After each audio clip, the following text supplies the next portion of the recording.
So hi everyone, this is अक्षांश। तो आज हम आरटीपी खत्म करते हैं May 23 की। ठीक है। ऑल दो मैंने जस्ट शुरू करने से पहले आरटीपी की नजर मारी और मैं आपको बताऊं इतनी आसान आरटीपी है जिसकी कोई हद नहीं है, तो बहुत ही जल्दी से हम खत्म कर लेंगे। एक भी डिफिकल्टी वाला पॉइंट है ही नहीं इस आरटीपी के अंदर। ठीक है, शुरू करते हैं आरटीपी को। फर्स्ट केस स्टडी देखते हैं। Mister X is engage in the business of supplying FMCG fast moving consumer good to the customer on retail as well as wholesale basis. तो एक्स लिमिटेड का क्या बिजनेस है? ये good supply करता है customers को। इसके x limited has its head office located in the state of Delhi. Delhi के अंदर इसका हेड ऑफिस है और इसकी ब्रांचेस दे रखी है राजस्थान और मध्य प्रदेश के अंदर। It is registered under GST in all three state. हर जगह क्या है? ये जीएसटी में रजिस्टर्ड है। तीनों जगह क्या है? जीएसटी में रजिस्टर्ड है। During the month of January following transactions were undertaken. ये ट्रांजेक्शंस हुए। X supply goods to its agent from its factory located in Rajasthan. X ने क्या करा? अपने एजेंट को गुड सप्लाई करे। A sold goods to them to unrelated wholesaler. अब देखो क्या किया, एक्स ने गुड सप्लाई किया ए को। ए क्या है? इसका एजेंट है। एक्स ने गुड सप्लाई किया ए को। ठीक है, मिस्टर ए ने गुड सप्लाई किया ए को। ए क्या है? इसका एजेंट है मिस्टर ए। ठीक है, ए ने गुड सेल किए किसको? अनरिलेटेड कस्टमर को in the state of Rajasthan bye issuing N invoice in his own name. तो शेड्यूल 1 पैरा 3 लग जाएगा। ठीक है, अब क्या बोल रहा है? एजेंट खुद के नाम पे इनवॉइस इशू कर रहा है। The goods of like kind and quantity were sold by A. तो जो गुड्स ए बाहर वाले लोगों को बेच रहा है लाइक काइंड एंड क्वांटिटी, वो 1 लाख रुपीज में बेच रहा है। और A also purchase goods of like kind and quantity from another independent supplier. तो देखो ए क्या कर रहा है? ए सेम गुड्स किसी दूसरे से जब परचेज कर रहा है वो तो 80,000 के परचेज कर रहा है और किसी को बेच रहा है तो 1 लाख रुपीज में बेच रहा है अनरिलेटेड पार्टी को। तो देखो जब सेल करते हैं ना लाइक काइंड एंड क्वांटिटी का, तो उसका 90% लेते हैं और ओपन मार्केट वैल्यू कितनी दे रखी है? 80,000 दे रखी है। जो भी एसएससी के लिए बेनिफिशियल हो वो ले लेते हैं। मतलब 80,000 या फिर 90,000, ये क्या हो जाएगा? आपका आंसर आ जाना चाहिए अगर कोई क्वेश्चन हुआ तो इसके ऊपर। ठीक है, एक बार क्या करा करो, कोई भी केस स्टडी पढ़ा करो तो उसका पहला क्वेश्चन दूसरा क्वेश्चन एक बार केस स्टडी शुरू करने से पहले देख लिया करो, सो दैट वापस से पूरी केस स्टडी पढ़ो, वापस से क्वेश्चन पढ़ो, थोड़ा टाइम लग जाता है। अपने जितने भी केस स्टडी एमसीक्यू मैंने यूट्यूब पे डाल रखे हैं और क्लास में भी जितने करवाए, क्लास में तो लगभग सारे हो रखे हैं, तो उनमें यही किया है हमने कि पहले की थोड़ा सा एक बार ओवरव्यू ले लिया करो। देख लेते हैं एक बार क्वेश्चन। ये देखो, in respect of the above goods by X to its agent in Rajasthan the value of supply क्या होगी? तो वैल्यू ऑफ सप्लाई क्या हो जाएगी? 80,000 और at the option of x 90,000 क्या हो जाएगा?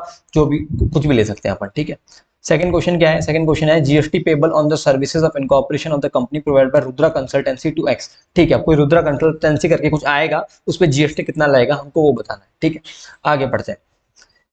X appointed consultancy firm Rudra consultancy. तो रुद्रा कंसल्टेंसी आ गया। एक्स ने क्या किया? कंसल्टेंसी फर्म अपॉइंट करी जिसका नाम था Rudra consultancy, registered in Rajasthan, जो कि राजस्थान में रजिस्टर्ड थी, to incorporate a new company. तो इन्होंने क्या बोला कि भैया एक हमारी एक न्यू कंपनी बना के दो, and to undertake all the legal formalities for the incorporation of the side company. और सारी की सारी जितनी भी फॉर्मेलिटीज हैं वही आप पूरी करोगे। और उन्होंने बताया कि हम आपको कंसिडरेशन देंगे 35,000 रुपीज के अंदर।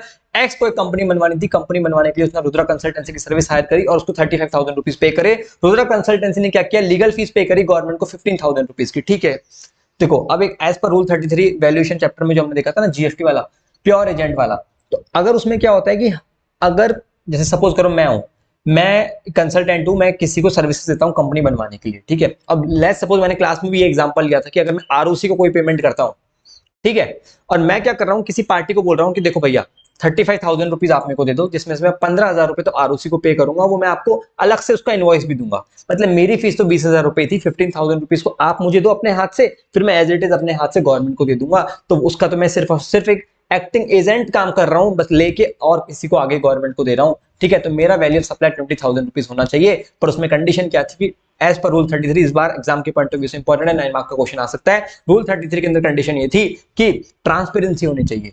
ठीक है, रूल 33 की जितनी भी कंडीशंस हैं वो आपको पता होनी चाहिए। तो इसके अंदर क्या है? Rudra consultancy paid the legal fees of 15,000 to the relevant government department during the process. The GST invoice was issued by Rudra consultancy on X branch in Rajasthan for an amount of 35,000 without any breakup. तो इन्होंने क्या किया? 35,000 का कोई breakup नहीं किया। तो जब ब्रेकअप नहीं हुआ तो 35,000 रुपीज पे ही क्या होगा? पूरे के पूरे पे जीएसटी देना पड़ेगा। ठीक है, तो 35,000 रुपीज पे क्या जीएसटी देना पड़ेगा। आपसे क्वेश्चन में क्या पूछा था कि जीएसटी कितना लगेगा? तो जीएसटी की रेट क्या है वो देख लेते हैं एक बार। क्वेश्चन में जीएसटी की रेट क्या है? तो क्वेश्चन में साफ साफ लिखा हुआ है कि जीएसटी की रेट कितनी है? 18% क्या है? जीएसटी की रेट है। ठीक है, 18% क्या है? जीएसटी की रेट है। तो जाहिर सी बात है अपन क्या कर देंगे, अपन 35,000 को क्या करेंगे, ये हम कहां पे रजिस्टर्ड है? तीनों स्टेट में रजिस्टर्ड है। एक्स कंसल्टेंसी फर्म है, उसने रुद्रा कंसल्टेंसी की सर्विस ली जो कि राजस्थान के अंदर है। ठीक है, ठीक है जी। तो अपन क्या करेंगे, अपन जीएसटी पे कर देंगे। हमको कितना जीएसटी पे करना है, 35,000 का 18%। तो कितना आ गया ये, 6300 आ गया। 35,000 का 18%, 6300, इतना हमको क्या करना पड़ेगा, जीएसटी पे करना पड़ जाएगा। सॉर्टेड है, कोई इशू है ही नहीं। ठीक है, तो 6300 क्या करना पड़ेगा, हमें जीएसटी देना पड़ेगा। और हमें आईटीसी कितने की मिलेगी, तो ये बताओ हमें आईटीसी कितने की मिलेगी। तो देखो, पूरी की पूरी आईटीसी मिल जाएगी, तो बिजनेस का खर्चा है, कंपनी बनवाई है हमने, पूरी की पूरी की आईटीसी मिल जाएगी। तो आंसर क्या आ जाएगा, 6300, and full credit is available. पूरी की पूरी क्रेडिट क्या हो जाएगी, अवेलेबल हो जाएगी। एक बार आंसर भी देख लेते हैं, 2 का ए, फुल क्रेडिट इज अवेलेबल। ठीक है, फर्स्ट का आंसर क्या था, सी। सेकंड का आंसर क्या है, ए होना चाहिए। ये साथ में मैंने आरटीपी और खोल रखी है बगल में आपके।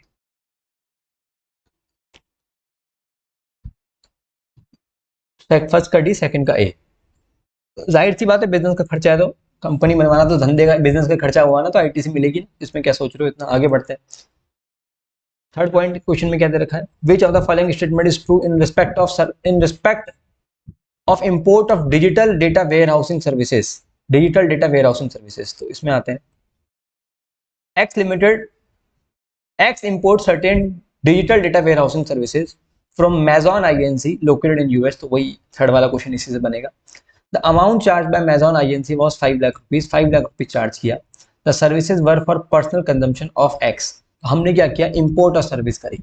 इंपोर्ट और सर्विस केस में मैंने आपको एक ही बात बताई है कि विद कंसिडरेशन होगा तो ऑलवेज टैक्सेबल, विदाउट कंसिडरेशन होगा तो एक ही केस में टैक्सेबल होगा, जब आप रिलेटेड पर्सन से इंपोर्ट करेंगे प्लस कोर्स और फर्दरेंस ऑफ बिजनेस के लिए इंपोर्ट करेंगे। इसने क्या किया है, 5 लाख रुपए लेके लिए।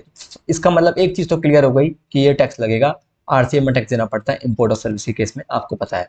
The service were for personal purpose, लेकिन अपन ने सर्विस लिए है पर्सनल पर्पज के लिए, तो इसकी आईटीसी नहीं मिलेगी क्योंकि पर्सनल पर्पज हो गया, बिजनेस का पर्पज नहीं है। ठीक है, आगे देखते हैं। Third question, which of the following statement is true in respect of import of digital data warehousing services and online gaming service. तो आपको टैक्स देना पड़ेगा। टैक्स कितना देना पड़ेगा, कितने की थी सर्विसेज, सर्विस थी 5 लाख की। 5 लाख का 18% कितना हो जाता है, मेरे ख्याल से 90,000 रुपीज हो जाता है। 5 लाख का 18%, 90,000 रुपीज का क्या करना पड़ेगा, आपको आईजीएसटी देना पड़ेगा एंड कोई आईटीसी नहीं मिलेगी। आंसर विल कम सी, 3 का सी। एक बार मैच कर लेते हैं 3 का भी, 3 का सी। ठीक है, आगे बढ़ते हैं, फोर्थ पे आ जाते हैं। फोर्थ पे आने से पहले क्वेश्चन, फोर्थ वाले पॉइंट पे आते हैं। अभी तक अपन ने फर्स्ट सेकंड थर्ड पॉइंट पढ़ लिए, फोर्थ वाला point, X imported certain online gaming services from Alibaba Inc located in China. तो इन्होंने क्या किया, कुछ ऑनलाइन गेमिंग सर्विसेज भी ली। The services were import to X on free of cost basis. The open market value कितने, तो अपन ने क्या करा, free online gaming services, OIDAR services होती है ना, क्या उसके साथ कंडीशन थी, प्लेस सप्लाई चैप्टर अगर आप खोल के देखेंगे, साथ में से अगर दो भी कंडीशन सेटिस्फाइड हो जाएंगी तो प्लेस सप्लाई इंडिया मान लिया जाता है। तो इन्होंने क्या किया, ऑनलाइन गेमिंग सर्विसेज ली है। ठीक है, फ्री ऑफ कॉस्ट बेसिस पे लिए। ओपन मार्केट वैल्यू दे रखा है इनका 1 lakh rupees. These services were also used for personal consumption of x. तो इन्होंने क्या किया है, कुछ सर्विसेज पर्सनल यूज के लिए काम में लेगा एक्स, कुछ सर्विसेज अपने बिजनेस के लिए काम में लेगा। And were received on a device whose internet protocol address were registered in India. तो वो कुल मिला के दो कंडीशन सेटिस्फाइड हो रही है, उसका आईपी एड्रेस भी क्या था, इंडिया में था। तो the transaction was billed to X on GST registration number of Rajasthan. तो इसका क्या माना जाएगा, प्लेस सप्लाई इंडिया मान लिया जाएगा अगर इसका कोई क्वेश्चन अवेलेबल हुआ तो।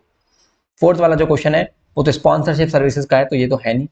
फिफ्थ वाला क्वेश्चन क्या है, नेट जीएसटी लायबिलिटी बतानी है। ठीक है, तो आगे बढ़ते हैं। फिफ्थ वाला point, Madhya Pradesh branch of X purchase goods worth rupees 15 lakh rupees. Madhya Pradesh की जो ब्रांच थी ना, उसने क्या किया, गुड्स परचेज किया 15 लाख रुपए का। कितने का गुड परचेज किया, 15 लाख रुपए का गुड्स परचेज किया, जिसपे जीएसटी दिया 5% का। From a Madhya Pradesh dealer, मतलब एमपी के एमपी में गुड्स परचेज किया, मतलब सेम सीजीएसटी एजीएसटी दिया होगा। 15 लाख रुपीज पे क्या दिया होगा, 15 लाख रुपीज पे सीजीएसटी एजीएसटी दिया होगा। तो अगर हम इनपुट देखें, अगर हम इनपुट देखें तो सीजीएसटी और एसजीएसटी, तो 15 लाख का 15%, तो 75,000 और अच्छा 2.5 करना पड़ेगा ना, 5% है टोटल, तो वो अपन कर लेंगे। ठीक है, तो 37,500 और 37,500, ये तो हो गया आपका इनपुट्स। अब इन्होंने क्या किया, कुछ इनपुट सर्विसेज भी लिए। इनपुट सर्विसेज कितने के लिए, वही 5 लाख रुपीज के इनपुट सर्विसेज लिए, लेकिन वो 28% की रेट से लिए। ठीक है, 28% की रेट से क्या लिए, 5 लाख रुपीज की सर्विसेज लिए। तो क्या होगा ये, वो भी मध्य प्रदेश से लिए, तो 5 लाख का क्या होगा, 14% और 14%। ठीक है, 5 लाख का क्या होगा, 14% और 14%, दैट इज 70,000 की सर्विसेज। और 70,000 की यहाँ पे सर्विसेज। ठीक है, तो टोटल इनपुट्स अपन ने इतने के ले लिए। अब क्या किया है, अब हुआ क्या है, जो एक्स लिमिटेड है ना, in the latter part of the month X limited sold these goods for 18 lakh rupees, उन्होंने 18 लाख रुपीज की गुड्स बेच दिए। और वो कितने की टैक्स रेट थी, वो भी 5% की रेट थी। तो इनपुट्स की रेट क्या थी 5%, आउटपुट की रेट भी क्या 5% है, कोई दिक्कत की बात नहीं है। और इनपुट सर्विसेज की रेट है 28%। तो देखो भैया, यहाँ पे अगर आपके दिमाग में इन्वर्टेड ड्यूटी स्ट्रक्चर चल रहा हो तो वो बिल्कुल गलत चल रहा है, क्योंकि अगर आप मेरा रिफंड वाला वीडियो देखो, अगर ऐसा चल रहा था तो वो इन 89.5 के अंदर, ठीक है, इन्वर्टेड ड्यूटी स्ट्रक्चर के अंदर क्या होता है, इनपुट्स पे ही मिलता है 89.5, इनपुट सर्विसेज पे नहीं मिलता, तो 89.5 तो लगेगा नहीं। तो अब इस क्वेश्चन में क्या होगा, इस क्वेश्चन के अंदर आपसे अगर क्या क्वेश्चन पूछा था, कुछ तो था ना, फोर्थ वाला, which are the following statement is true in respect of sponsorship services, का आंसर आ गया स्पॉन्सरशिप। स्पॉन्सरशिप पे भी अपन आएंगे, शायद कुछ छोड़ रखा है अपन ने। अगला देखो, compute the net GST liability of X in Madhya Pradesh. Compute the net GST liability of X in Madhya Pradesh, तो मध्य प्रदेश का एक ही पॉइंट है, पॉइंट नंबर 5। तो पूछ रहा है कि नेट जीएसटी लायबिलिटी क्या होगी। तो देखो, इनपुट कितने की अवेलेबल थी हमारे पास, 37,500 प्लस 70,000, मतलब इट विल कम 107,500। यहाँ पे भी कितना आ गया 107,500। ठीक है, समझ रहे। और आउटपुट लायबिलिटी कितनी है, 18 लाख का 5%, मतलब निकाल लेना 18 लाख का 5% कितना होता है। आउटपुट लायबिलिटी इतनी है और इनपुट लायबिलिटी हमारे पास इतनी है। तो अब क्या करेंगे, अब क्या करेंगे, ध्यान से देखना। देखो, आउटपुट लायबिलिटी हो गई आपकी 18 लाख की 5%, वो भी मध्य प्रदेश के अंदर है, तो 45,000 और 45,000 आपकी आउटपुट टैक्स लायबिलिटी होगी। ये तो हो गई आपकी आउटपुट और ये हो गया आपके पास इनपुट। तो कुल मिला के इनपुट ज्यादा है, आउटपुट कम है, तो कुछ पैसा तो देना है नहीं। तो अब इन्होंने क्वेश्चन क्या पूछा है आपसे कि नेट जीएसटी लायबिलिटी बताओ। तो भाई नेट जीएसटी लायबिलिटी तो कुछ नहीं होगी, net GST liability is nil and no refund is available. Refund तो इसलिए नहीं मिलेगा क्योंकि इन्वर्टेड ड्यूटी स्ट्रक्चर का केस है ही नहीं। तो point number C is the right answer. अच्छा, अब सिक्स वाला पॉइंट बचा हुआ है इस क्वेश्चन का। सिक्स वाले पॉइंट में क्या है, Rajasthan branch paid the sponsorship fee of 5 lakh to Ganga solution. 5 lakh की स्पॉन्सरशिप फीस पे करी है राजस्थान ब्रांच ने to Ganga solution registered in Rajasthan for an entertainment event organised by Ganga solution in Haryana. तो देखो, स्पॉन्सरशिप के केस में, स्पॉन्सरशिप वेरी इंपॉर्टेंट है, मैं आपको हमेशा से बोलता हूँ। स्पॉन्सरशिप के केस में जिनके पास भी बुक है, बुक के अंदर वो आरसीएम की ये वाली एंट्री खोल के रखो, स्पॉन्सरशिप वाली। ठीक है, अब देखो इसमें क्या लिखा हुआ है,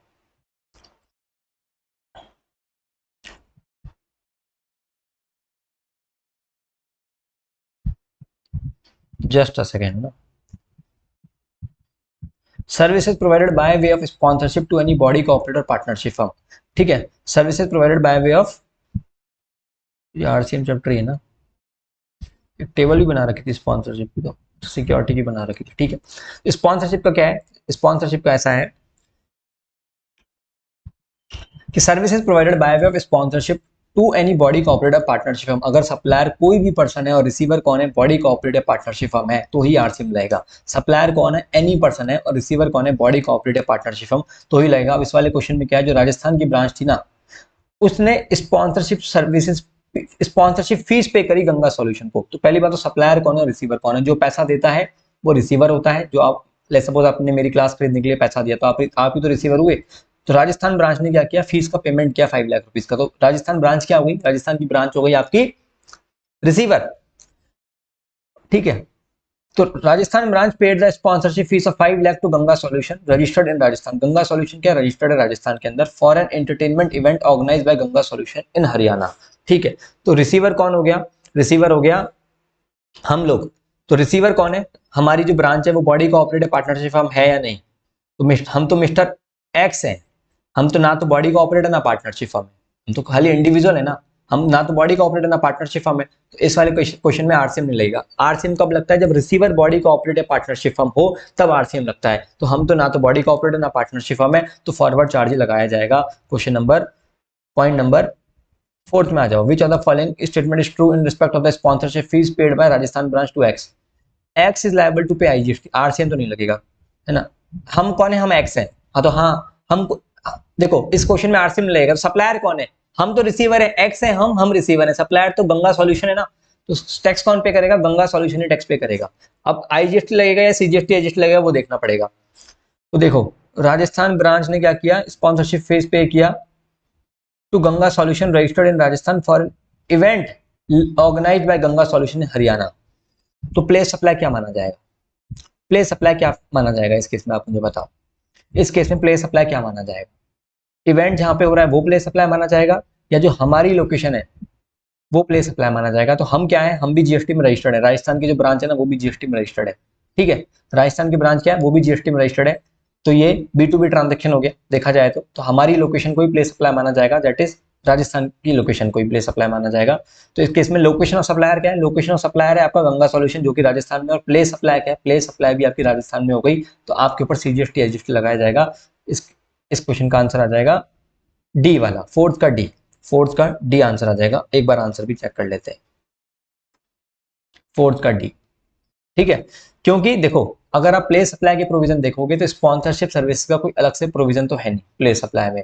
तो as per section 12 sub section 2 general rule क्या बोलता है कि अगर B2B ट्रांजेक्शन है तो location of such registered person. तो अब ये तो हमारे बिजनेस का खर्चा हो गया स्पॉन्सरशिप देना, तो स्पॉन्सरशिप सर्विसेज वाला, तो ठीक है हम क्या करेंगे इस वाले केस में, तो हमारे क्या हो गया, बिजनेस का खर्चा हो गया।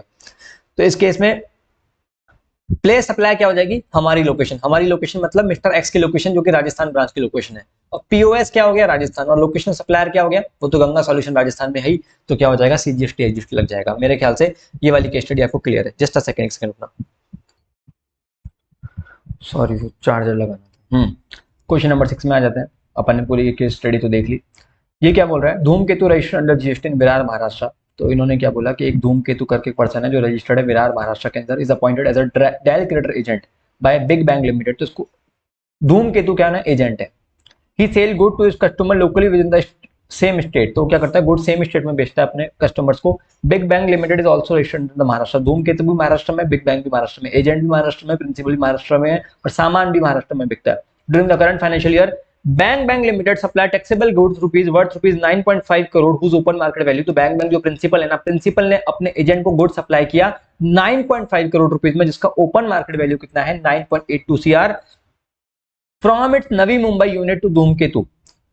Further Dhumketu has sold goods for 10.10 CR। तो देखो, अरे ये as it is question MCQ booklet में भी था, मैं आपको दिखाऊंगा। देखो इन्होंने क्या बोला, धूमकेतु ने जो गुड्स जो बेचे ना वो 10.10 में बेचे, उसका 90% करेंगे। मार्केट में जो बेचे उसका 90%, तो ये कितना आ गया 9.09 करोड़। और ओपन मार्केट वैल्यू कितनी है, ओपन मार्केट वैल्यू हो गई आपकी 9.82 CR। तो दोनों में से कम कौन सी है, 9.09, तो वही ले लेंगे आंसर। तो ये तो वैल्यू ऑफ सप्लाई किसकी हो जाएगी, ये वैल्यू ऑफ सप्लाई तो हो जाएगी प्रिंसिपल की, जो प्रिंसिपल ने सामान बेचा ना। क्या वैल्यू माने उसकी, भाई प्रिंसिपल ने फ्री में सामान दिया धूमकेतु को, तो उसकी वैल्यू क्या माने, तो उसकी वैल्यू अपन ने क्या मान लेंगे कि ओपन मार्केट वैल्यू, या फिर जो आगे उसने बेचा ना गुड्स उसका लाइक कैंडल क्वांटिटी का 90%। तो 10.1 CR का 90% 9.09। तो बैंक की क्या हो जाएगी 9.09। अगर आपको देखो याद आ रहा हो मेरे, अगर आपने MCQ देखे हो तो देखो 9.09 करके एक क्वेश्चन है, देखो ये वाला question Sunny card question number 50। ये बहुत अच्छा क्वेश्चन था, एज इट इज वही क्वेश्चन उठा दिया ICAI ने, RTP में इनके पास डालने के लिए कुछ था ही नहीं। ठीक है, तो ये क्या हो गया, ये क्वेश्चन भी वही हो गया, 9.09 क्या आ जाएगा इसका आंसर। अब दूसरा सवाल आता है कि ये जो धूमकेतु है ना इसकी वैल्यू ऑफ सप्लाई क्या माने। तो देखो इसने गुड्स कितने में बेचा, 10.1 CR में बेचा, जितने में बेचा वही वैल्यू ऑफ सप्लाई हो गई इसकी, प्लस इसको 65 लाख रुपीज का क्या मिला, इसको कमीशन मिला अपने मालिक से, अपने प्रिंसिपल से कमीशन भी मिला इसको गुड्स बेचने का। और क्या मिला इसको, इंटरेस्ट मिला 25 लाख रुपीज का। डेल क्रेडिटर एजेंट है ना, इसको इंटरेस्ट भी मिला होगा। अब डेल क्रेडिटर इंटरेस्ट क्यों मिला होगा सर, मैं नहीं बता रहा। 11 करोड़। देखो ये डेल क्रेडिटर एजेंट की बहुत डिस्कशन कर चुके हैं वैल्यू सप्लाई के अंदर। इसके अंदर क्या है, डेल क्रेडिटर एजेंट है ना, उसका मतलब ये होता है कि कस्टमर से पैसा निकलवाने की रिस्पॉन्सिबिलिटी एजेंट की होती है, प्रिंसिपल को सारा का सारा पैसा मिलेगा। अब चाहे कस्टमर से पैसा आए या ना आए उससे फर्क नहीं पड़ता, ये तो क्या करेगा, प्रिंसिपल को पैसा देगा ही देगा। कई बार जब क्या होता है कि जब कस्टमर पैसा नहीं दे रहा होता ना, तो एजेंट क्या करता है, उस पैसे को एज अ लोन चढ़ा देता है कस्टमर के ऊपर, कस्टमर से फिर इंटरेस्ट और लेता है उस पर। तो इस तरह का इंटरेस्ट मिला है, तो इंटरेस्ट भी इसकी वैल्यू सप्लाई मानी जाएगी। तो 11 करोड़ इसका आंसर आ जाएगा। 6 का A is the right answer. I hope you are getting it, समझ में आ रहा होगा। 7th वाले पॉइंट पे आते हैं, which of the following activities liable to GST. कौन से पे जीएसटी लगेगा, supply of food by hospital to patient not admitted. तो जो एडमिट नहीं है उन पे कोई जीएसटी नहीं लगेगा। तो नहीं, जो एडमिट नहीं है उन्हीं पे जीएसटी लगेगा, जो एडमिट है वो एग्जेम्प्ट होते हैं। तो यस, ये वाला जीएसटी लगेगा इस पे। Transportation of passenger bye non AC railway, non AC railway exempt होता है, आपको पता है। एसी रेलवे टैक्सेबल होता है, एसी या फर्स्ट क्लास। सब services by a brand ambassador always taxable होता है, चाहे उसका कंसिडरेशन 1.5 लाख रुपए से भी हो, ज्यादा हो तो भी, कम हो तो भी कोई फर्क नहीं पड़ता, brand ambassador always taxable. Transportation of agriculture produce by air, air से नहीं, रेल वेसल या जीटीए से अगर आप मंडोर का सामान लेके जाओगे, याद करो हमने पढ़ा था, हमने अभी अभी देखा था थोड़े दिन पहले, जब हम आपको, अगर आपने एग्जामिनेशन ढंग से नहीं कर रखा हो तो मेरा यूट्यूब पे रिवीजन है वो देख लेना, अगर आप देखोगे ना तो अब देखो, रेल वेसल या जीटीए से अगर आप मंडोर वाला सामान लेके जाओगे तो ही एग्जामिनेशन मिलती है आपको, ठीक है। रेल वेसल जीटीए से कौन सा वाला सामान, मंडोर वाला सामान, तो ये वाला, ये किससे लेके जा रहे हैं, ये आप लेके जा रहे हो, ये वाला आप लेके जा रहे हो एयर से, तो एयर से क्या है, अलाउड नहीं है, अगर मिल जा रहा है जल्दी तो ठीक है, नहीं तो आगे बढ़ेंगे।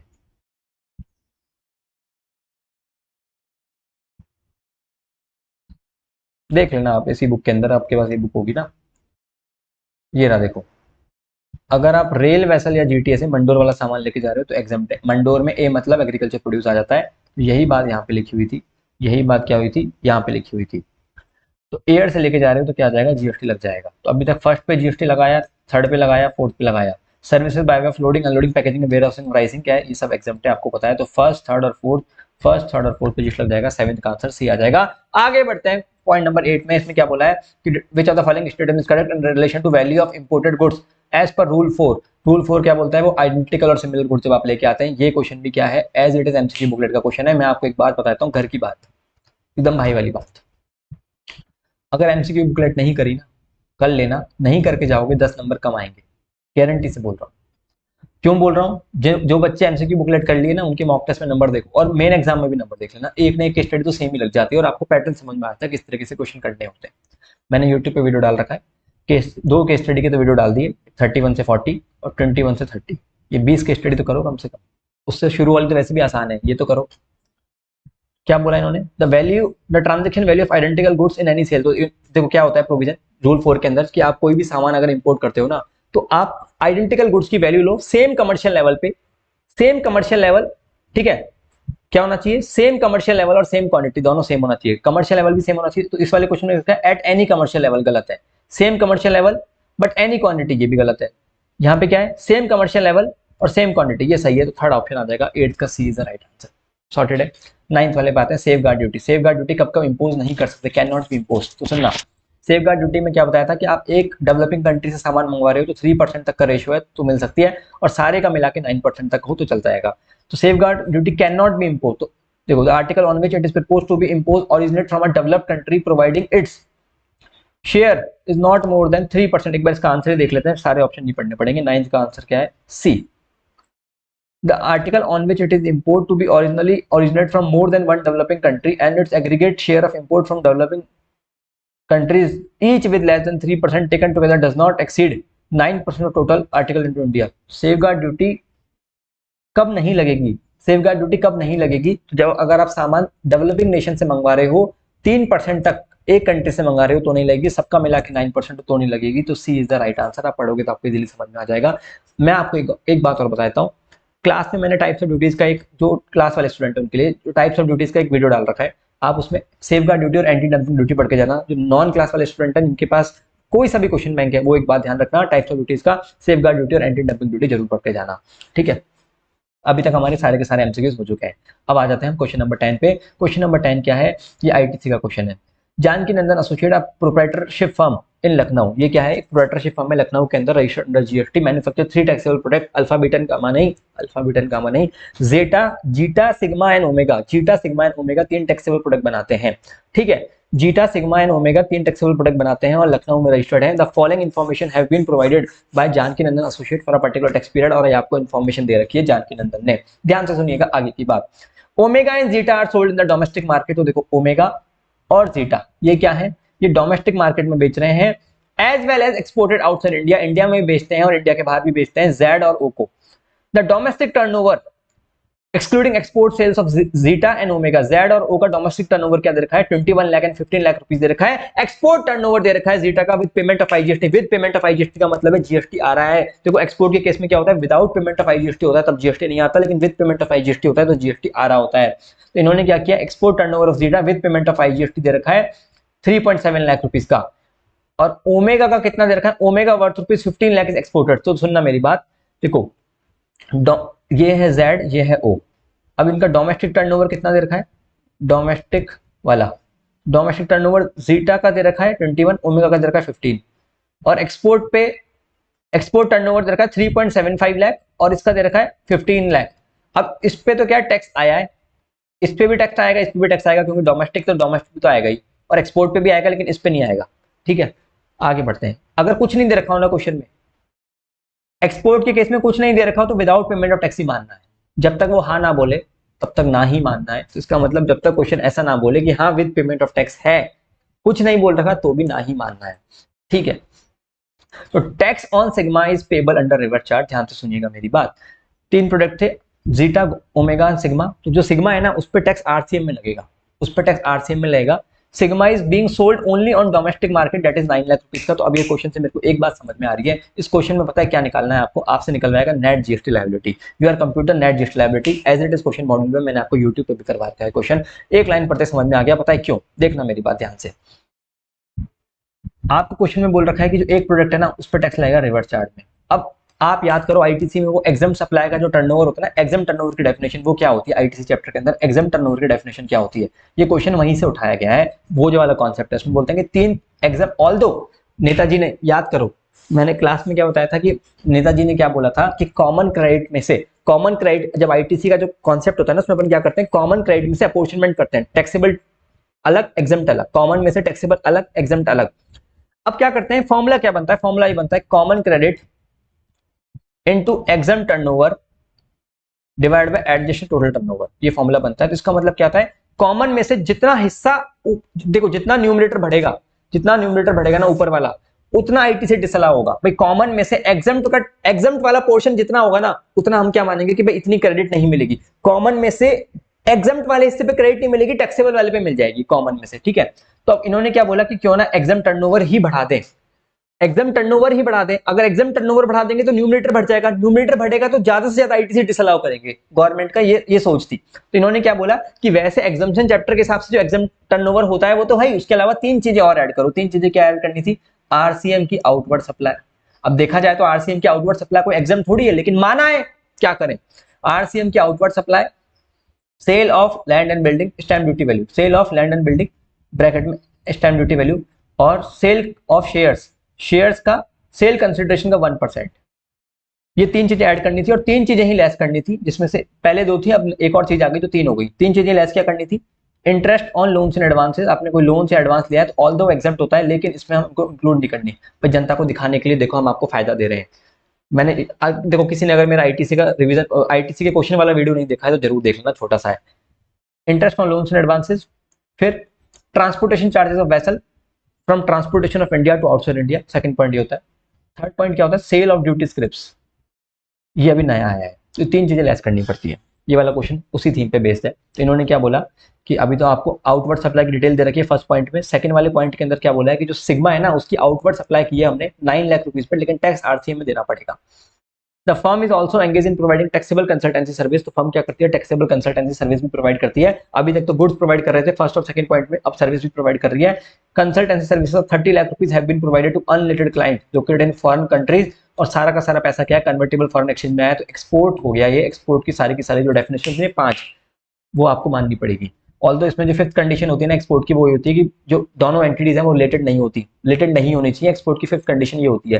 क्वेश्चन साइलेंट है तो मान लिया जाएगा कि दोनों एंटिटीज रिलेटेड नहीं है, तो आपको इसको एक्सपोर्ट मान के आना है। एक बार क्वेश्चन का आंसर दिखा लेते हैं। देखो आपसे क्या पूछा, नेट जीएसटी लायबिलिटी पूछा है, तो आप पहले क्या निकालो, आउटवर्ड सप्लाई पे कितना जीएसटी आया, फिर आपके पास क्रेडिट कितनी है, फिर कॉमन क्रेडिट में से अपॉर्शनमेंट करना है, फिर नेट जीएसटी लायबिलिटी निकालना है। तो देखो जीटा का हमने सप्लाई किया, तो क्वेश्चन में है ना टैक्स रेट कितनी दे रखी है, क्वेश्चन में आपको टैक्स रेट दे रखी है गुड्स की 12% और सर्विसेज की 18%, ये आपको टैक्स रेट दे रखी है। ठीक है, तो क्वेश्चन में क्या दे रखा है कि जो जीटा है ना, जीटा और ओमेगा ये आपने डोमेस्टिकली भी बेचे हैं और आउटसाइड इंडिया भी बेचे हैं। तो देखना आपने कितने के बेचे भैया, जीटा बेचा आपने डोमेस्टिकली 21 लाख रुपीज का, जिसपे जीएसटी आया 2,52,000 रुपीज का। जो सिग्मा आया, सिग्मा आपने सप्लाई तो हुई आपकी 9 लाख रुपीज की आउटवर्ड सप्लाई, लेकिन उसका टैक्स आरसीएम में मिलेगा, तो हमको नहीं मिलेगा टैक्स। और जो ओमेगा है उस पर भी 12% टैक्स लगेगा। 15 लाख रुपीज का हमने ओमेगा बेचा जिस पर टैक्स इतना आया। जीटा हमने एक्सपोर्ट भी किया है with payment of tax, with payment of tax पे जीएसटी आएगा, लेकिन एक्सपोर्ट हमने ओमेगा भी किया 15 लाख रुपए का, लेकिन उस पर टैक्स नहीं आएगा। एज इट इज क्वेश्चन है, एज इट इज। ठीक है, कंसल्टेंसी सर्विस दी हमने 30 लाख रुपीस की, ये भी एक्सपोर्ट ऑफ सर्विस है। एक्सपोर्ट की पांचों कंडीशन छोटे छोटे फॉर्म में लिख के आ जाना, तो भी आपको क्या मिलेगा, इस पे भी कोई टैक्स नहीं आएगा। आगे बढ़ते हैं, आगे क्या दे रखा है, आपने शेयर्स बेचे हैं तो शेयर्स बेचने पे कोई जीएसटी नहीं आएगा। ये वाला ट्रांजैक्शन तब काम आएगा जब आप एग्जाम टर्नओवर कैलकुलेट कर रहे होंगे। तो शेयर्स आपने बेचे उस पर भी कोई टैक्स नहीं आएगा। इसने क्या किया, अपनी फैक्ट्री बेची, फैक्ट्री पे भी कोई जीएसटी नहीं आएगा। द फर्म अंडर इंटरेस्ट, जो इंटरेस्ट मिला 6 लाख रुपए का, इंटरेस्ट एग्जाम्प्ट होता है जीएसटी में, आपको पता है, तो इंटरेस्ट पे भी कोई टैक्स नहीं आएगा। ठीक है, तो शेयर्स पे भी कोई जीएसटी नहीं, बिल्डिंग पे भी कोई जीएसटी नहीं, और इंटरेस्ट पे भी कोई जीएसटी नहीं। और यहाँ पे आपकी आउटवर्ड लाइबिलिटीज, आउटवर्ड टर्नओवर खत्म हो जाता है आपका, आउटवर्ड सप्लाई। ठीक है, अब क्वेश्चन में आता है the details of the input, inputs की डिटेल्स आपको दे रखी है। Availed by the firm during the tax period, the firm received legal services from an advocate in relation to protect Zeta for a consideration of 5.25 lakh rupees. तो firm ने क्या किया, किसी advocate से सर्विस ली। तो एडवोकेट से जब हम सर्विस लेते हैं तो आपको याद आ जाना चाहिए लीगल सर्विसेज वाला पॉइंट, कि अगर आप प्रीवियस ईयर में जीएसटी में रजिस्टर्ड थे, अगर लेने वाला प्रीवियस ईयर में जीएसटी में रजिस्टर्ड था, अगर लेने वाला प्रीवियस ईयर में जीएसटी में रजिस्टर्ड था, तो उसका टैक्स आरसीए में ही लेगा, आरसीए में देना पड़ेगा। मतलब लीगल सर्विस का टैक्स हमेशा आरसीए में लगता है, लीगल सर्विस का टैक्स हमेशा आरसीए में लगता है। अभी के लिए इतना ध्यान में रखो, लीगल सर्विस का टैक्स लगेगा तो आरसीए में लगेगा, पर कंडीशन क्या है कि आप रजिस्टर्ड होने चाहिए प्रीवियस ईयर। अगर लेने वाला प्रीवियस ईयर में रजिस्टर्ड है तो लीगल सर्विस का टैक्स आरसीए में लगेगा। तो हमने क्या किया है, हम कौन है लेने वाले, ठीक है, जानकी नंदन एसोसिएट कौन है लेने वाले। तो अब इन्होंने क्या बोला कि 5.25 लाख रुपीस की लीगल सर्विसेज ली। तो अब हम प्रीवियस ईयर, जब भी इस तरह का क्वेश्चन आएगा तो प्रीवियस ईयर का आपको टर्नओवर दे रखा होगा, तो साफ साफ लिखा हुआ है turnover of Janaki Nandan was 72 lakh rupees in the preceding financial year. तो इसका मतलब आरसीए में टैक्स देना पड़ेगा हमको। ऑल्दो हमको क्रेडिट तो मिल ही जाएगी ना, पर टैक्स आरसीएम में देना पड़ेगा। तो आरसीएम का जो टैक्स देना पड़ता है ना, वो इलेक्ट्रॉनिक कैश लेजर से पेमेंट करना पड़ता है। अरे याद आ रहा है कि नहीं यार, आरसीएम की लायबिलिटी, जीटीए की लायबिलिटी जो होती है ना, जैसे ये भी लीगल सर्विसेज आरसीएम में, जीटीए भी आरसीएम में होता है, तो कैश में देना पड़ता है। और दूसरी बात, ये कॉमन क्रेडिट में भी नहीं आएगा, ये फुल्ली टैक्सेबल प्रोडक्ट के लिए लिए हमने, जीटा तो फुल्ली टैक्सेबल है ना, तो ये हम क्रेडिट लेंगे 5.2 लाख रुपीज पे, 5.25 लाख रुपीज पे। अच्छा एक बात और बोलता हूँ, काम की नहीं है, सुनना, कई लोग इसको 5.25 बोलते हैं, 9.10 बोलते हैं। तो मैथमेटिकल टर्म्स में पता है ऐसे बोला जाता है 5.25, पॉइंट के बाद कभी भी पूरा नहीं बोलते, एग्जाम के हिसाब से रेलेवेंट नहीं है, लेकिन जनरल बात में बता रहा हूं आपको। ठीक है, तो हमेशा 5.25 ही बोला करो, क्योंकि मैंने 99% लोगों को 5.25 बोलते हुए सुना है। ठीक है, तो the firm receive legal services from an advocate in relation to protect zeta for a consideration of 5.25 lakh rupees. तो 5.25 का क्या होगा, 18% की क्या मिल जाएगी हमको, क्रेडिट मिल जाएगी। और वो भी फुल्ली टैक्सेबल प्रोडक्ट है, कॉमन क्रेडिट है भी नहीं। ठीक है, तो ये 5.25 की क्या मिल जाएगी, क्रेडिट मिल जाएगी। अभी हम कॉमन क्रेडिट पे आते हैं। कॉमन क्रेडिट कितनी हो गई, देखो इस चैप्टर में कॉमन क्रेडिट कैसे कह पा रहा हूं कि मैं कॉमन क्रेडिट है, क्योंकि कॉमन क्रेडिट कैसे पता चलेगा कि इस चैप्टर में, इस वाले क्वेश्चन में कॉमन क्रेडिट है या नहीं। आप देखो कि एग्जाम टर्नओवर कोई है या नहीं, अगर एग्जाम टर्नओवर है तो मान के चलो वो कॉमन क्रेडिट है। अब इस क्वेश्चन में तो देखो सेल ऑफ बिल्डिंग भी है, सेल ऑफ शेयर्स भी है, आरसीएम की आउटवर्ड सप्लाई भी है, तो कितने सारे एग्जाम हो गए। आईटीसी का क्वेश्चन है ना ये, तो आईटीसी के हिसाब से तो वो एग्जाम टर्नओवर में आते हैं। अभी तो बताया था 3 चीजें एक्स्ट्रा ऐड करने पड़ते हैं एग्जाम टर्नओवर में। ठीक है, तो इन्होंने क्या बोला, इनपुट्स हैं आपके पास 52.5 लाख रुपीस के और इनपुट सर्विसेज हैं 22.5 लाख रुपीस के। तो 52.5 पे 12% आपको क्रेडिट मिल जाएगी और 22.5 पे आपको 18% की क्रेडिट मिल जाएगी। ये आपकी आ जाएगी कॉमन क्रेडिट। ठीक है, ये आपकी कॉमन क्रेडिट कितनी आ गई, आपकी 10,35,000 की आपकी कॉमन क्रेडिट आ गई। अब कॉमन क्रेडिट को आप अपॉर्चनमेंट करोगे एग्जाम टर्नओवर और टोटल टर्नओवर से। तो अब एग्जाम टर्नओवर कितना है, ध्यान से सुनिएगा मेरी बात। एग्जाम टर्नओवर हो गया आपका इस वाले क्वेश्चन के अंदर, एग्जाम टर्नओवर हो गया आपका, पहला तो आरसीएम की आउटवर्ड लायबिलिटी 9 लाख रुपीस आपका एग्जाम टर्नओवर हो गया। ठीक है, एग्जाम टर्नओवर हो गया 9 लाख रुपीस। दूसरा, आपने जो शेयर्स बेचे थे ना, सेल कंसिडरेशन का 1%, तो 37.5 लाख, 1% सॉरी, तो 3.75 और 9 लाख, अभी तक आपकी 2 लायबिलिटीज हो गई एग्जाम टर्नओवर। ठीक है, और बिल्डिंग आपने बेची, स्टैम्प ड्यूटी वैल्यू कितनी दे रखी है, 3.5 lakh divide by 2%, 3.5 lakh divide by 2%, ये तो हो गई स्टैम्प ड्यूटी वैल्यू। तो 3.5 लाख डिवाइड बाय 2%, तो 3.5 डिवाइड बाय 2%, तो ये कितना आ गया, 175 लाख। ये तीनों आपकी आ गई एग्जाम टर्नओवर। तो 175 प्लस 9 प्लस 3.75, तो आपका एग्जाम टर्नओवर हो गया 187.75। इंटरेस्ट एग्जाम टर्नओवर में इंक्लूड नहीं होता आईटीसी चैप्टर के हिसाब से। ठीक है, टोटल टर्नओवर में तो इंक्लूड होगा, लेकिन एग्जाम टर्नओवर में इंक्लूड नहीं होता। तो एग्जाम टर्नओवर कितना हो गया नालायक को, 875.75, बिल्कुल सही कैलकुलेशन हुई है हमारी। और टोटल टर्नओवर कितना हुआ, टोटल टर्नओवर में तो सारी की सारी टर्नओवर आ ही जाएगा, एग्जाम टर्नओवर तो आ ही जाएगा, उसके अलावा टोटल टर्नओवर में और क्या क्या आएगा, देखो टोटल टर्नओवर में ये सब आ जाएगा। टोटल टर्नओवर में सब आ जाएगा, सब मतलब ये 21, 15, 3.75, 15 सब कुछ। Total turnover includes each and everything except RCM की इनवर्ट सप्लाईज और जीएसटी के टैक्सेस, ठीक है।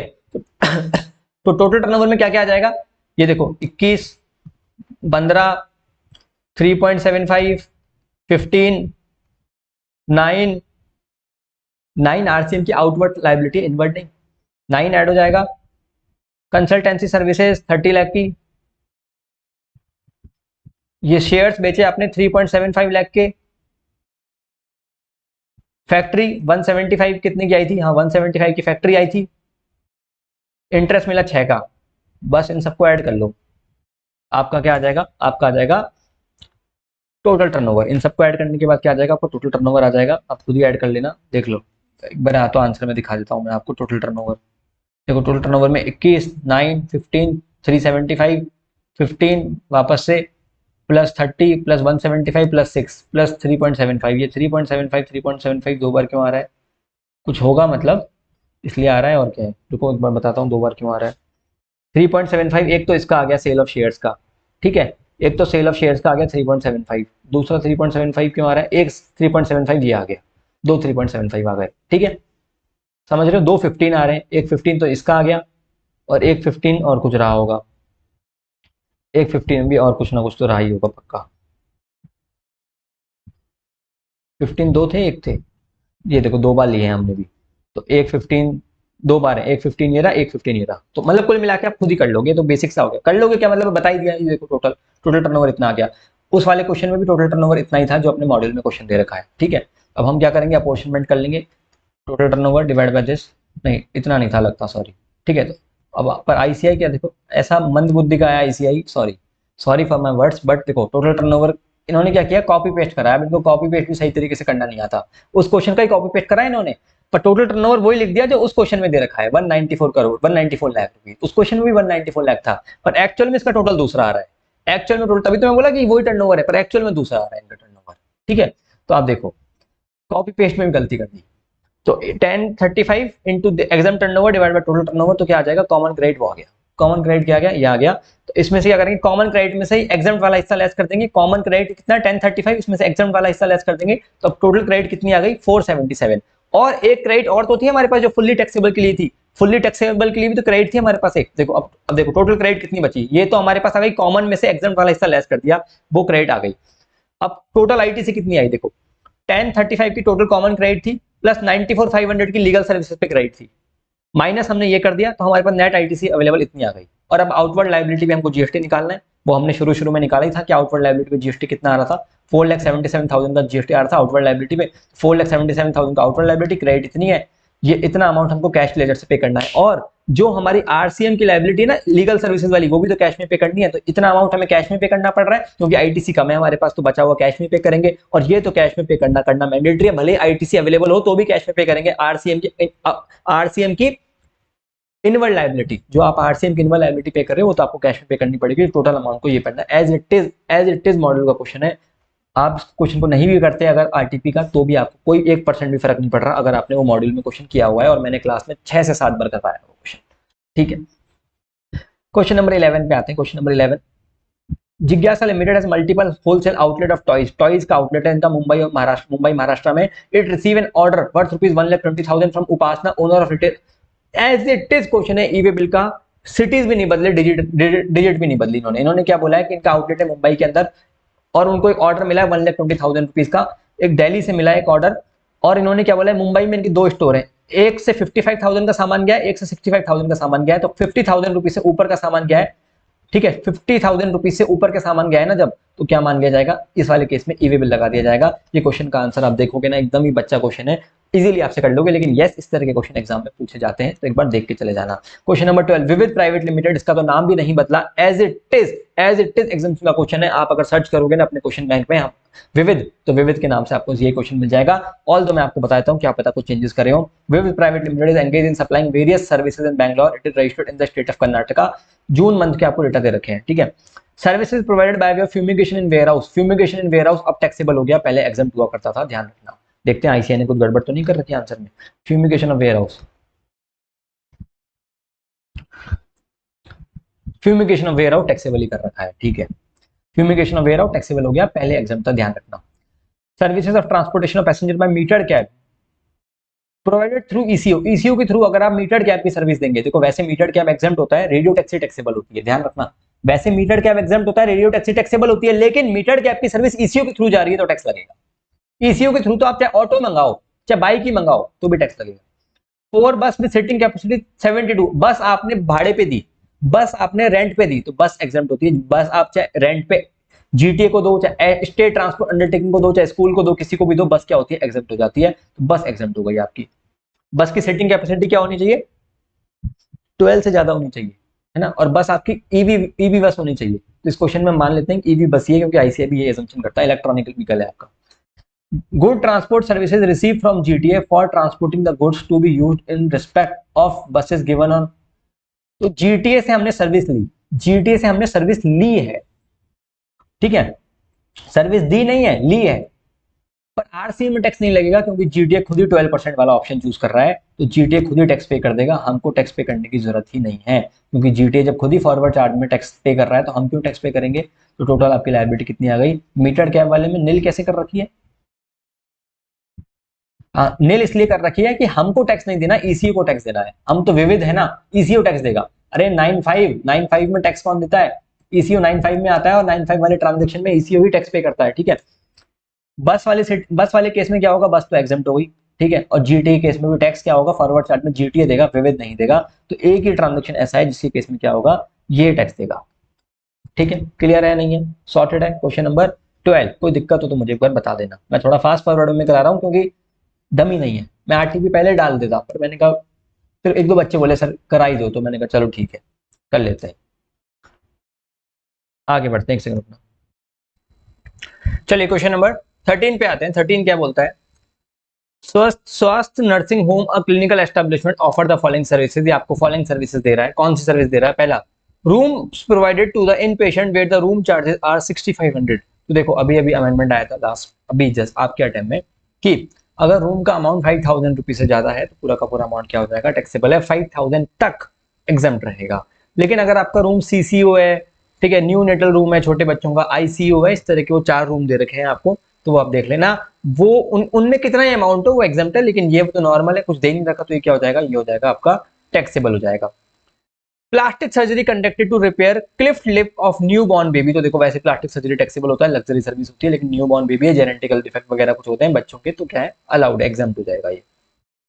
एयर एम्बुलेंस सर्विस, देखो एम किसके लिए, इल पेशेंट के लिए। इल पेशेंट के लिए अगर आप एम्बुलेंस की सर्विस प्रोवाइड करते हो, तो हमने देखा था एम्बुलेंस से आप पेशेंट को लेके जाते हो, लेके आते हो, एग्जाम्प्ट है। और डिसीज्ड पर्सन को अगर आप लेके जाते हो, किसी डेड पर्सन को लेके जाते हो, तो वो सप्लाई नहीं था, वो शेड्यूल 3 में आता था, तो यहाँ तो इल पेशेंट को लेके जा रहे हो तो एग्जाम्प्ट मान लिया जाएगा, उससे फर्क नहीं पड़ता एम्बुलेंस एयर की है नहीं है, आपको कंफ्यूज करने के लिए दिया है, हमने कहीं ऐसा नहीं पढ़ा कि एयर की एम्बुलेंस होगी तो टैक्सेबल रहेगा।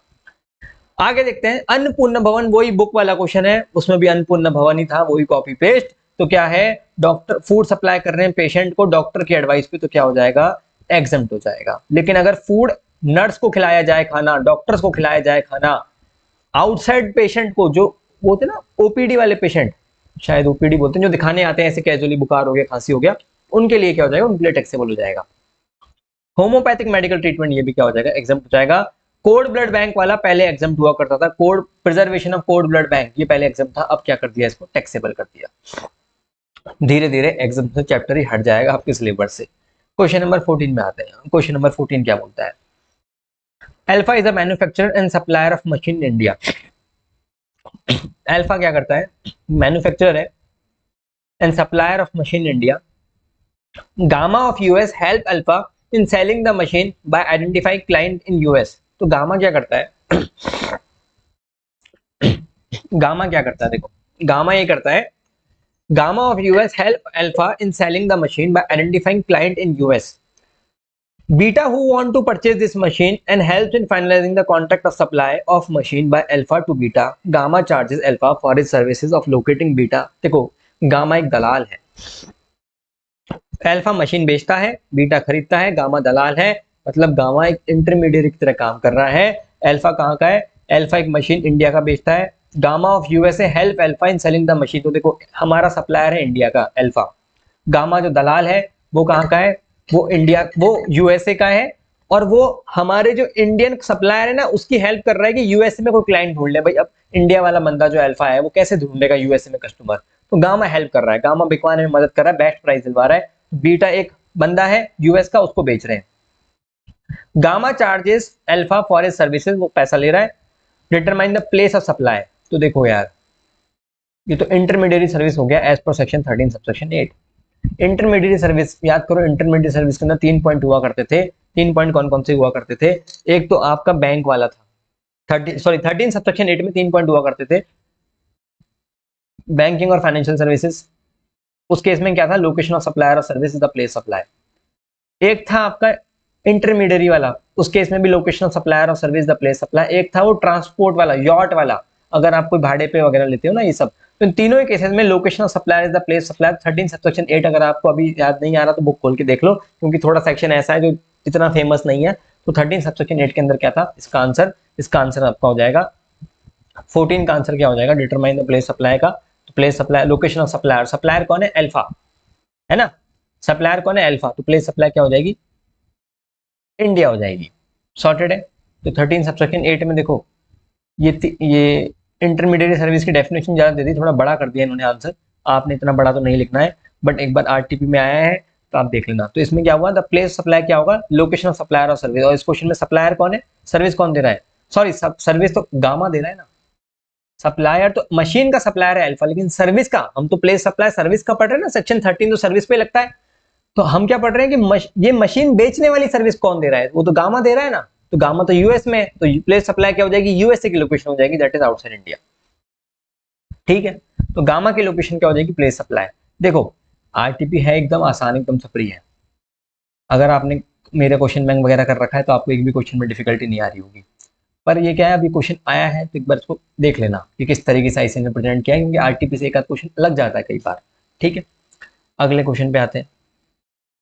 Answer the following question as per section 44, return के प्रोविजन है।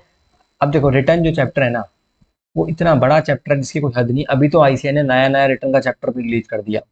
रिटर्न में मैंने आपको क्यूआर एमपी अच्छे से समझाया, क्यूआर एमपी तो आपको अच्छे से पढ़ के जाना ही है, बाकी आरटीपी के क्वेश्चन देख जाओ। रिटर्न एक समंदर है, अगर आपने प्रैक्टिकल लाइफ में काम कर रखा है तो आपसे रिटर्न बन जाएगा, नहीं तो फिर उसको रटते ही रहो, जीएसटी 9 क्या होता है, ये सब क्या होता है। ऑल तो मैं क्वेश्चन तो आपको बता देता हूँ। Who is required to furnish the annual return and what is the due date of furnishing return. Due date क्या होती है आपको पता है, 31 दिसंबर जो भी साल की, जैसे सपोज करो 22-23 की रिटर्न भरनी है तो फाइनेंशियल ईयर 22-23 की ड्यू डेट क्या हो जाएगी, 31 दिसंबर। लास्ट डेट क्या हो जाएगी, 31 दिसंबर 2023 लास्ट डेट हो जाएगी। ये तो आपको ड्यू डेट है। अब रिटर्न किसको भरनी, फर्निश करनी पड़ती है, रिटर्न सभी को फर्निश करनी पड़ती है, लेकिन सीटीपी, एनआरटीपी, आईएसडी है ना, इनको क्या होती है, इनको रिटर्न से एग्जम्प्ट है, इनको बेनिफिट मिल रखे हैं कि आप एनुअल रिटर्न नहीं भरोगे तो भी चलेगा। तो देखो all the registered person required to file annual return, however इन लोगों को क्या होती है, ये रिटर्न भरने की कोई जरूरत नहीं होती, जो टीडीएस टीसीएस वगैरह काटते हैं। ठीक है, तो आप इस पर एक बार पढ़ोगे, और ड्यू डेट क्या होती है, 31 दिसंबर ही होती है। ठीक है, आ जाओ आगे बढ़ते हैं। अगर आपने ऑफिस में काम किया तो प्रिस्क्राइब फॉर्म क्या होता है, प्रिस्क्राइब फॉर्म जीएसटीआर 9, जीएसटी 9 के थ्रू आप क्या कर सकते हैं, और कंपोजिशन स्कीम वालों को 9 है। तो आप ये वाला जो क्वेश्चन आया ना रिटर्न का, इसको देख जाना। ठीक है, आगे बढ़ते हैं। तीसरा, who is required to furnish a self certified reconciliation statement. तो मैं आपको बता दूं, हमारी बुक में एरर था एक, पहले लिमिट होती थी जीएसटी ऑडिट की 2 करोड़ रुपए, तो ऑडिट तो गवर्नमेंट ने हटा दी। अब आप सेल्फ डिक्लेरेशन बेसिस पे, अगर आपका टर्नओवर 5 करोड़ रुपए तक है, अगर आपका टर्नओवर क्या है 5 करोड़ तक है, तो आप क्या कर सकते हो, अच्छा अगर आपका टर्नओवर 5 करोड़ तक, तब तक कोई दिक्कत ही नहीं। पहले तो 2 करोड़ से ज्यादा पे ऑडिट करानी पड़ती थी, अब 5 करोड़ रुपए तक तब तो कोई दिक्कत नहीं। All the registered person are required to furnish a self certified reconciliation statement if their aggregate turnover during a financial year exceed 5 CR. अगर आपका टर्नओवर 5 करोड़ रुपए से एक्सीड कर जाता है तो आपको सेल्फ सर्टिफिकेट खुद ही सेल्फ, कोई सीएवीए के साइन की जरूरत नहीं है, तो आप खुद ही क्या कर सकते हो, अपनी रिटर्न सर्टिफाई कर सकते हो, अगर आपका टर्नओवर क्या है 5 करोड़ रुपए से जाता है तो। लेकिन इन लोगों को जरूरत नहीं है, वही सीटीपी, एनआरटीपी, आईएसडी। तो मैं आपसे रिक्वेस्ट करूंगा कि इस क्वेश्चन को एक बार आंसर आप देख लेना, क्या पता एग्जाम में लग जाए, एज इट इज 4 नंबर का क्वेश्चन आपका बन जाएगा। ठीक है, अभी तक हमने जितने भी क्वेश्चन करे एक भी क्वेश्चन कोई खास दम था नहीं। आगे बढ़ते हैं। Nitya associate is engage in supplying taxable services in Kerala. Nitya क्या करती है, केरला के अंदर अपनी सर्विसेज देती है। The assistant commissioner of central tax has passed an adjudication order under section 73 demand and recovery का केस है, which was received by Nitya on 18 October. तक ऑर्डर निकाला और जो उसको कब मिला, 18 अक्टूबर को ऑर्डर मिला। In the said order GST liability of 6 lakh rupees was decided along with interest at the rate of 18%। तो जीएसटी लायबिलिटी कितनी डिसाइड करी थी? टोटल लायबिलिटी 6 लाख रुपीस की लायबिलिटी डिसाइड करी है और इंटरेस्ट तो आपको 18% की रेट से देना ही होता है। इंटरेस्ट की रेट नहीं बोले तो भी डीम्ड होती है, 18% होती है। For number of delayed days and penalty of 60,000, और पेनल्टी आपको बताइए 60,000 रुपीज की। Nitya associate was in complete disagreement with the order. Nitya क्या कह रही है? नित्या क्या कह रही है? नित्या ऐसे कह रही है कि मैं इससे सेटिस्फाइड नहीं हूँ। नित्या क्या है? सेटिस्फाइड नहीं है। डिपार्टमेंट ने जो ऑर्डर दिया है, डिपार्टमेंट नित्या को सेटिस्फाई नहीं कर पाया उसकी डिमांड से। मतलब डिपार्टमेंट जो बोल रहा है कि 6 लाख रुपीज की डिमांड थी, इंटरेस्ट था, पेनल्टी थी, नित्या बिल्कुल मना कर रही है। तो आपको प्री डिपॉजिट कितना देना है, बस वही गिने चुने क्वेश्चन। डिमांड एंड रिकवरी से क्वेश्चन क्या क्या आ सकते हैं आपसे, मैं पहले ही बता देता हूँ। कई बार आप लोग बोलते हैं ना कि पेपर कैसे प्रिडिक्ट कर लेते हो, अब इनके पास है ही क्या पूछने के लिए।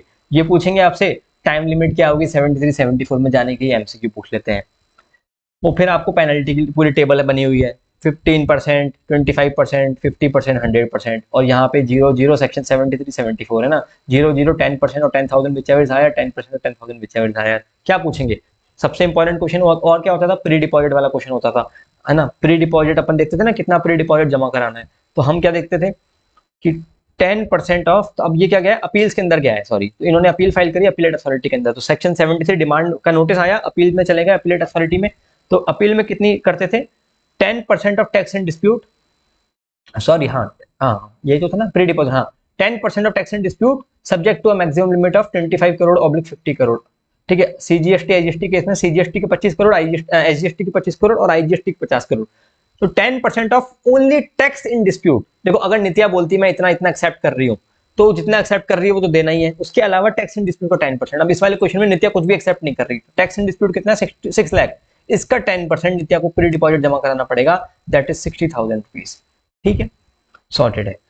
प्री डिपॉजिट बता दिया आपने, प्रोविजन पूरे लिख के आने, ऐसे कोई एक लाइन में आंसर नहीं लिख के आना, ले नित्या 60,000 दे और काम खत्म कर, ऐसे आंसर में नंबर नहीं मिलेंगे। Whether your answer would be different in Nitya associate appeal only against a part of the demand से 4 lakh and admit the balance liability equal to 2 lakh. वही एग्जैक्टली बुक वाला क्वेश्चन। ये क्या बोल रहा है कि दो, देखो टोटल डिमांड कितनी थी? 6 लाख रुपीज की, तो टैक्स की डिमांड, पेनल्टी की डिमांड कितनी थी? 60,000 रुपीज की, और इंटरेस्ट की डिमांड थी आपकी 18% की। अब ये बोल रहा है नित्या ने कितना एक्सेप्ट कर लिया? 2 लाख रुपीज नित्या ने एक्सेप्ट कर लिया, उसी प्रोपोर्शनेट में पेनल्टी एक्सेप्ट कर ली, तो मतलब 20,000 की पेनल्टी एक्सेप्ट कर ली होगी, और उसी प्रोपोर्शनेट में इंटरेस्ट, अब इंटरेस्ट हमें निकालना नहीं है, तो हम ये मान लें कि सब कुछ जितना एक्सेप्ट कर लिया वो तो देना ही है नित्या को। तो नित्या को 2,20,000 प्लस इंटरेस्ट जो एक्सेप्ट कर लिया वो तो देना ही है। बचा हुआ टैक्स एंड डिस्प्यूट कितना है? 4 लाख। 4 लाख का 10% मतलब 40,000 रुपीज और देना है, तो 2,20,000 प्लस 40,000, तो 2,60,000 प्लस इंटरेस्ट, ये नित्या को क्या करना पड़ेगा? देना पड़ेगा। वो ही बुक वाला क्वेश्चन है, आ जाओ देख लेते हैं। तो 2,20,000 प्लस इंटरेस्ट देना पड़ेगा, प्लस टैक्स एंड डिस्प्यूट 40,000, इतना तो अलग से देना पड़ेगा, और बाकी कितना प्री डिपॉजिट? ऊपर वाले केस में कितना है? 60,000 का प्री डिपॉजिट जमा कराना पड़ेगा, 10% of tax and dispute, 30,000 CGST and 30,000 SGST. बहुत ही आसान क्वेश्चन है, ठीक है। बस आपको कंडीशन लिख के आनी है प्री डिपॉजिट वाली, इसका 1 नंबर होगा। 4 नंबर का क्वेश्चन में तो सिंपल ये लाइन लिखने की 1 नंबर मिलेंगे आपको, ठीक है। आगे बढ़ते हैं अगले सवाल की तरफ। क्वेश्चन नंबर 16 भी हो गया, 17 पे आ जाते हैं। 17 क्या बोल रहा है आपको? इंटरेस्ट निकालने वाले क्वेश्चन। इंटरेस्ट निकालने वाले क्वेश्चन आईसीए के फेवरेट क्वेश्चन है, इंटरेस्ट निकलवाते हैं आपसे। ये क्वेश्चन एग्जाम में पूछ सकते हैं, मैं आपको क्लास में भी हमने 2-3 बार क्वेश्चन किए, ठीक है। एग्जैक्ट वही क्वेश्चन है 1,80,000 वाला। अगर किसी ने क्वेश्चन में ढंग से सॉल्व किया है ना, तो मैं आप लोग मेरे को बोल रहे होंगे भाई इतना ओवर क्यों कर रहे हो, ये आ गया तो क्या। मैं आपको बता रहा हूँ ये कुछ नहीं, एज इट इज वही क्वेश्चन है। अगर आपने, ये आपका टेस्ट है basically, RTP is your test कि आपने क्वेश्चन बैंक कितने अच्छे से किया है, ठीक है। Robert and sons is engage in the supply of taxable goods. Robert and sons क्या करता है? टैक्सेबल गुड्स की सप्लाई करता है। It enters into a contract to supply a consignment of said goods. However since it is unable to determine the value of the good to be supplied by it apply. तो अभी क्या कर रहा है? इसको अपनी गुड्स सप्लाई करता है, और इसको वैल्यू कैसे निकालते हैं वो नहीं समझ में आ रहा। तो इसने क्या किया? It applies for payment of tax on such goods on provisional basis. Provisional basis section number 60, ठीक है। प्रोविजनल असेसमेंट के लिए अप्लाई किया। प्रोविजनल असेसमेंट में तब आप जा सकते हो जब आप टैक्स या वैल्यू डिटरमाइन नहीं कर पाते, टैक्स की रेट या वैल्यू आप डिटरमाइन नहीं कर पाते, तो आप क्या करते हो? प्रोविजनल असेसमेंट में जाते हो, और इस वाले क्वेश्चन में वैल्यू डिटरमाइन नहीं कर पा रहा है, ठीक है। क्या वैल्यू तो नहीं कर पा रहा? Unable to determine the value, value determine नहीं कर पा रहा है इस वाले क्वेश्चन के अंदर, ठीक है। इस वाले क्वेश्चन में क्या डिटरमाइन नहीं कर पा रहा है? Value of the good determine नहीं कर पा रहा है। आगे बढ़ते हैं। On 7 January, an order allowing payment of tax on provisional basis was passed by the officer। Order निकाल दिया 7 जनवरी को ऑफिसर ने, ठीक है। On provisional basis amount for which bond is to be executed and security to be furnished. 25% की याद करो, प्रोविजनल असेसमेंट केस में 25% की सिक्योरिटी और बॉन्ड जमा कराना पड़ता था। एमसीक्यू में क्वेश्चन आ सकता है। Robert and sons complies with the same and supplies the goods on 29 जनवरी।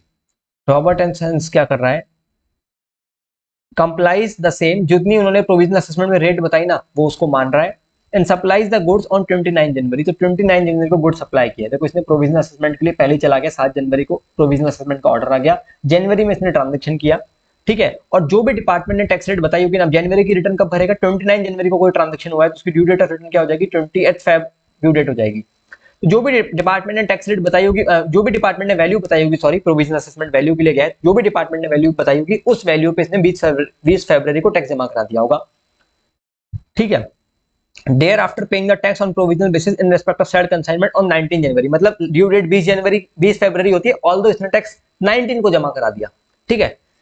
तो इंटरेस्ट तो 21 से लगेगा, ऐसा नहीं कि 19 को जमा करा दिया तो 20 से लगेगा, ड्यू डेट के अगले दिन से लगता है इंटरेस्ट।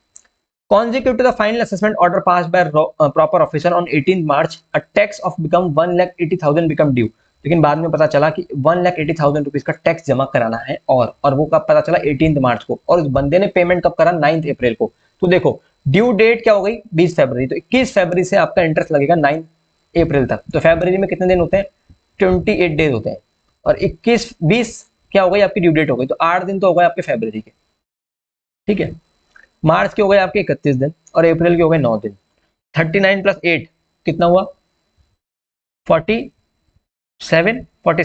डेज हो गए शायद, है ना, नहीं 48 डेज, 48 डेज हो गए आपके, ठीक है। 48 डेज हो गए आपके, बहुत बेसिक सी कैलकुलेशन है। 48 डेज का आपको इंटरेस्ट देना पड़ेगा, 1,80,000 इंटू 48 डिवाइड बाई 365 इंटू 18%, ठीक है। ये आपको क्या देना पड़ेगा, इतना इंटरेस्ट देना पड़ेगा। तो देखो 1,80,000 इंटू 18% इंटू 48 डिवाइड बाई 365, ठीक है। ये आप प्रोविजन एक बार इसको रीड मार लोगे तो इजीली समझ में आ जाएगा। आगे बढ़ते, क्वेश्चन नंबर 18 क्या बोलता है, कस्टम का लग रहा है।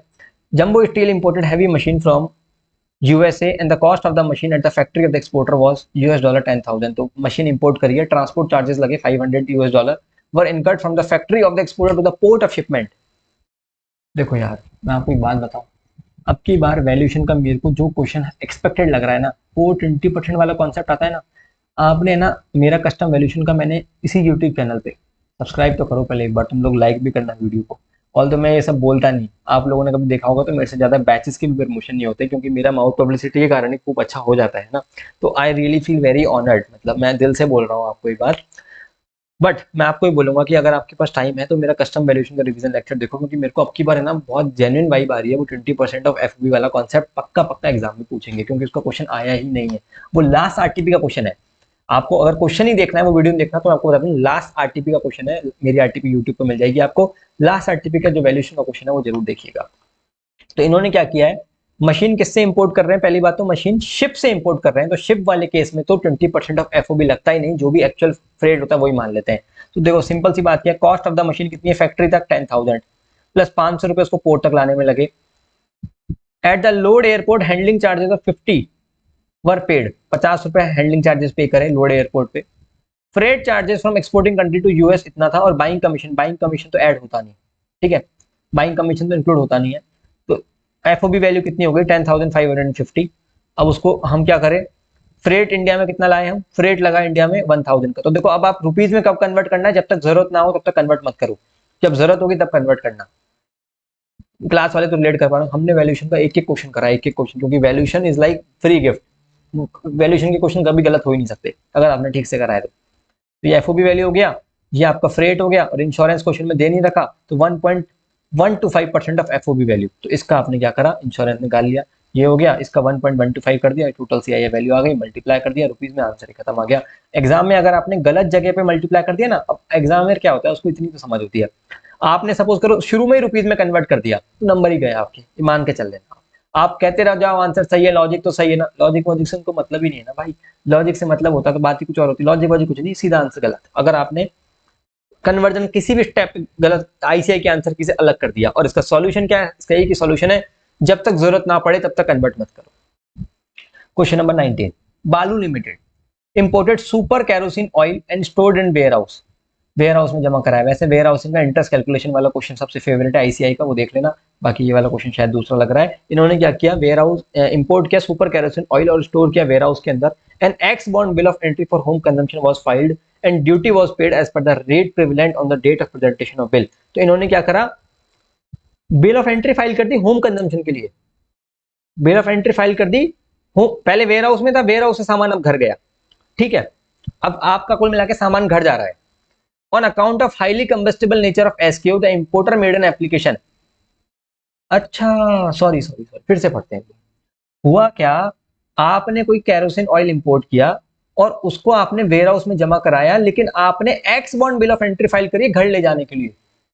मतलब पता है क्या है, ये वाला कॉन्सेप्ट है warehousing without warehousing. मतलब पता है क्या है, on account of highly combustible nature of SQ the importer made an application to permit the storage of such kerosene oil in the same warehouse until actual clearance for sale application was allowed. इसका मतलब ये था कि kerosene का nature ऐसा था कि बहुत सेफ जगह में उसको स्टोर करना था। तो इन्होंने बोला ऑल्दो हमको घर ले जाना है, उसको हमको इस कैरोसिन को घर ले जाना है, बट अभी हम क्या कर रहे हैं कि थोड़े टाइम जब तक हमें घर ले जाने की परमिशन ना मिले आप वेयर हाउस में रख लो।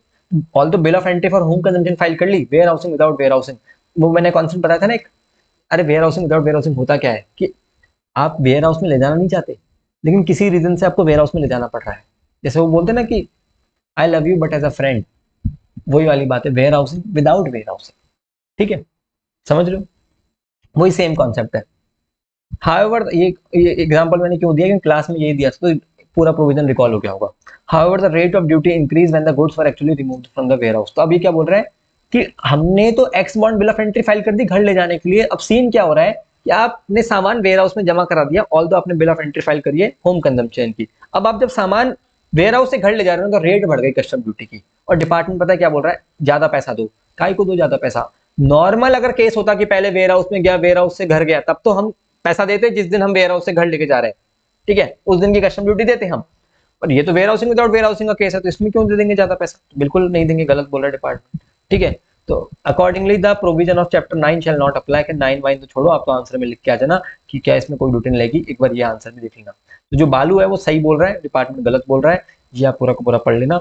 वैसे केस लॉ का नाम आपको याद होगा नहीं, अगर गलती से याद हो जाए, क्योंकि आरटीपी का क्वेश्चन है, कर लो तो क्या पता आ जाए, तो बढ़िया रहेगा अगर केस लॉ का नाम भी याद हो जाए। वैसे उम्मीद नहीं है, कर लो आसानी से हो जाए, मतलब एक बार लिख के देख लेना, हो जाए तो ठीक है, गलत मत लिख के आना, लेकिन या तो नहीं लिख के आना, लिख के आओ तो गलत मत लिख के आना।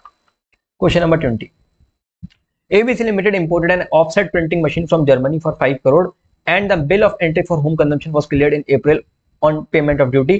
मशीन लेके आए, 5 करोड़ रुपए की मशीन थी, जो भी था इंपोर्ट किया, कस्टम ड्यूटी पे करी। However, due to certain technical glitches, the said machine could not start functioning and the said machine was sent back।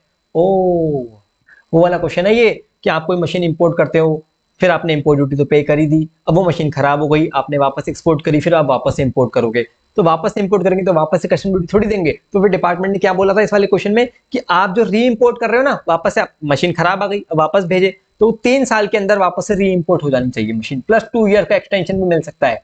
थोड़ा थोड़ा तो याद आ रहा होगा, ठीक है। तो मशीन को क्या आपको 3 साल में री इंपोर्ट करना है, और उस पर कस्टम ड्यूटी किस पे लगती है?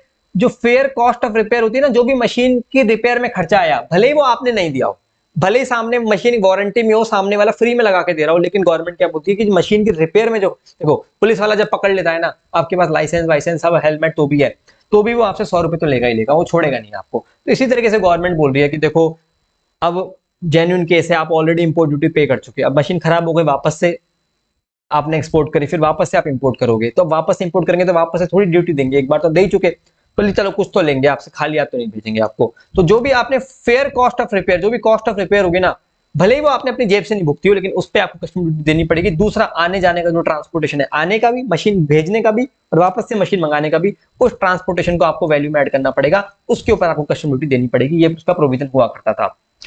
तो अब इसमें क्या है, since the machine was having manufacturing defect the repair was carried out by the machine manufacturer. तो मशीन के मैन्युफैक्चरर ने डिफेक्ट निकाल दिए, आपको अलग से पैसा नहीं देना पड़ा। However the fair cost of repair was 70 lakh rupees है। However the fair cost of repair carried out including cost of material consumed during repair of 70 lakh would have been 90 lakh. Fair cost कितनी है? 70 लाख रुपीस है मशीन की fair cost repair. Actual insurance and freight incurred were 7.5 lakh from each side, आने का भी 7 point, जाने का भी 7.5। तो इस सब के सब आपको क्या करने पड़ेंगे? वैल्यू में ऐड करने पड़ेंगे। ठीक है, रुकना, इन्होंने क्या किया है 10, एक बार लाइन पढ़ते हैं। However the fair cost of repair carried out including cost of material consume during repair of 70 lakh would have been 90 lakh. इन्होंने पता है क्या बोला है, कॉस्ट लगी है 70 लाख की, लेकिन फेयर कॉस्ट है 90 लाख रुपीस की। Fair cost of repair carried out including cost of material तो है 70 लाख रुपीस की, लेकिन फेयर कॉस्ट है, आप कह रहे हो कि कॉस्ट लगी है 70 लाख की, लेकिन फेयर कॉस्ट डिपार्टमेंट कह रहा है 90 लाख की है। डिपार्टमेंट को लग रहा है कि आप गलत बता रहे हो, तो 90 लाख रुपीस वैल्यू मानेंगे। वो लाइन पड़ी नहीं थी, आप एग्जाम में ध्यान से पढ़ना। तो 90 लाख रुपीस तो कॉस्ट हो गई, और आने जाने का भाड़ा 15 लाख रुपए का हो गया, इतना हो गई। बीसीडी एसडब्ल्यूएस पे करा और आईजीएसटी निकाल के आ गए, काम खत्म हो जाता है। ये इस बार की आरटीपी थी, छोटी सी आरटीपी थी, ठीक है। बट ठीक लगाओ, do like this video, do subscribe also, and yes मैं एमटीपी की भी वीडियो डाल दूंगा, और एमसीक्यू बुकलेट जरूर देख के जाना, आपके नंबर पक्का पक्का बढ़ेंगे। और यस मैं डीटी के भी कुछ वीडियो कंटिन्यूसली रिकॉर्ड कर रहा हूँ, और डीटी का फ्यूचर में हम बैच भी लेके आने वाले हैं, ठीक है। Thanks a lot, bye bye, take care.